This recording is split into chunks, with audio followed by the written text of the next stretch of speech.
In a world of crossovers, classic 3-box sedans are on their way out, or that's what it seems. There hasn't been any real new cars in the entry-level sedan market. The only new car that I can really think of that has a real makeover has been the Honda City.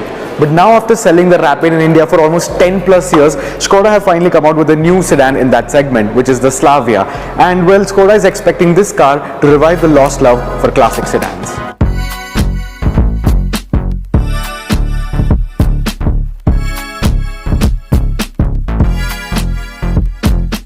The Slavia is now longer and wider than the outgoing Rapid. It boasts an impressive, class-leading wheelbase of 2651mm, which is 1mm longer than the Ciaz. The front now has a more recognizable Skoda family fascia.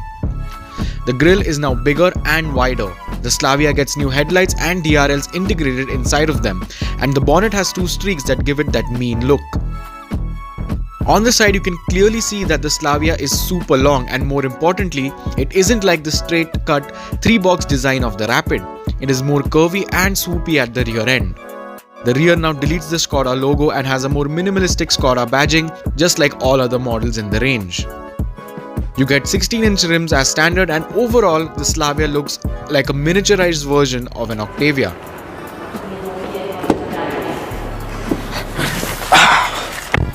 Now, off the bat, the thing that I like the most about this interior is when you actually open the door. First of all, the door feels really heavy, and the click when you grab the handle and open it, it's very nice. And when you close the door, it has that classic thud that everyone likes to hear. And it's definitely a step up from anything in the segment like the Honda City, where it feels a little tinny when you close the door. When you look into the cabin, well, it's more or less like the Kushaq. I mean, there are a few differences here and there. This section is a little bit different, and then you have these bronze strips that run the length of the dashboard, and the air vents are also a little bit different on each side. But overall, the cabin is more or less like the Kushaq, and I'm not going to complain about that because it looks very, very nice and very, very premium. The steering is also from the Kushaq, and since this is the automatic, you get paddle shifters. It's a 2-spoke rather than being a 3-spoke. This being the Style Plus variant, if I'm not wrong. This will have the virtual cockpit in front of me, which the Kushaq does not get. The infotainment system is really great, very smooth to use. The only thing that I have a problem with is that the traction control is actually embedded inside the infotainment system, which is kind of a letdown because there are buttons right over here to just press on. You get ventilated seats in the front, and you get this really nice shifter which has a nice click to it when you're selecting your gears. Overall, the cabin feels really spacious. You have a sunroof as well to let off some of the claustrophobia, and overall I really like this cabin. The steering wheel controls have a really nice finish on them, and the whole cabin has this very premium feel, as well as some cool little features like the Skoda logo embossed on the cluster cover. The rear seating area is really impressive, so impressive that I would like to compare it to my 2011 Laura's rear seating area, which was considered a BMW 3 Series rival back in the day.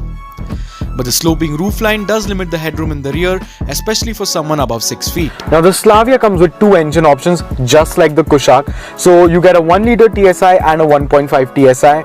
More or less, the gearbox combination and the engine combinations are basically the same. You have the 1-liter TSI with the 6-speed torque converter or a 6-speed manual, and then you can choose the variants accordingly.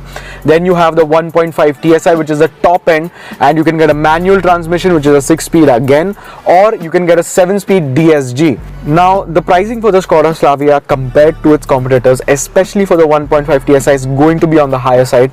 And when I say higher side, I'm saying it's more or less going to be around 20 lakh rupees, which is quite a lot for an entry-level compact sedan. But again, the Skoda Slavia doesn't disappoint in the sense that the interior feels very premium, the car looks premium in general, and the 1.5 TSI has a good amount of grunt, more grunt than any other thing in that price bracket.